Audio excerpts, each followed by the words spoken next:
ఇక్కడ కూడా ఈ ఎయిర్పోర్ట్ను కూడా అదే పని చేయాలనుకుంటున్నారు. చేశారు. మా ప్రాంతంలో ఎవరికి ఇబ్బంది లేదు.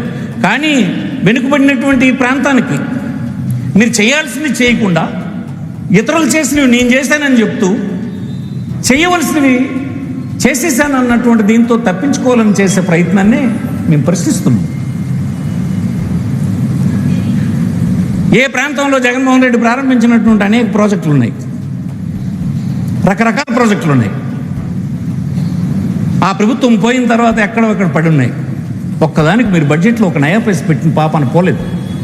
చివరికి శ్రీకాకుళంలో కలెక్టరేట్ లాంటి దానికి కూడా పూర్తి చేసే పాపాన పోలేదు. వంశధార అలాగే తగలడుతుంది.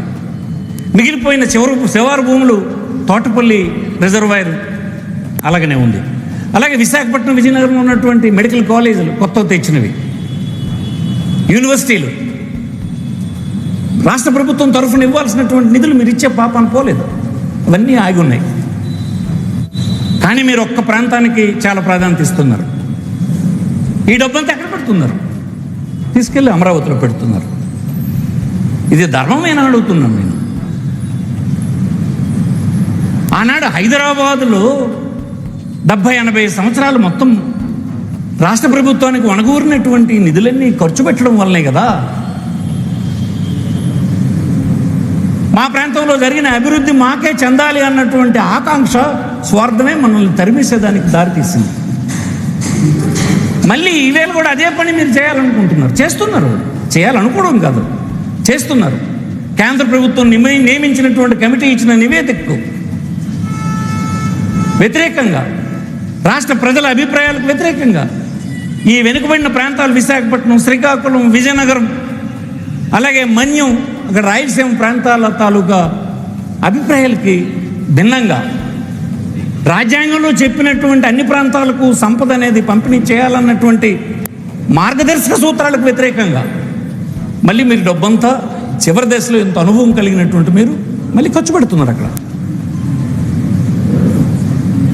మళ్ళీ ఈరోజు ఏదో ఒక రోజు ప్రమాదం పొంచి ఉంది.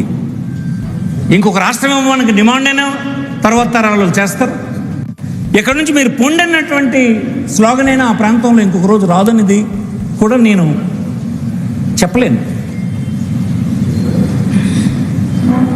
ఇది ఎంత మాత్రం ఆమోదయోగ్యం కాదని మీకు మనం చేస్తుంది.